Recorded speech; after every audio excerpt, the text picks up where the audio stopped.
सोनं कितीही महाग होत असलं तरीही सोनं म्हणजे बायकांच्या जिव्हाळ्याचा विषय.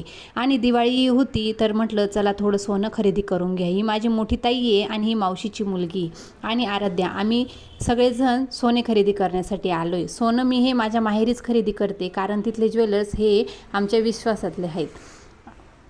आराध्याला कानातले घेतले आणि तिला नाक टोचायची फार हौस होती. मग तिने नाक टोचले तर तिच्याही डोळ्यात पाणी आले आणि आमच्याही डोळ्यात पाणी आले.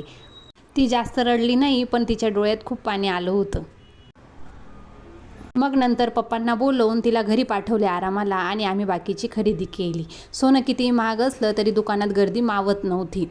बाकीच्या वस्तू बघितल्या आणि खरेदी केल्या. घरी आलो. मी हे हातातलं चांदीचे ब्रासलेट घेतले आणि आराध्याला कानातले आणि नथ घेतली आणि तिला एक चांदीची चैन देखील घेतली. दीदीने वाटी आणि मणी घेतली. वाटी म्हणजे मंगळसूत्र तिने घेतली आणि तिने तिच्या मुलासाठी चैन आणि ओमपान देखील घेतले. ही खरेदी एवढी एवढी दिसत असली तरी पैसे खूप जास्त लागलेले आहेत. चला भेटूया मग नंतर. बाय.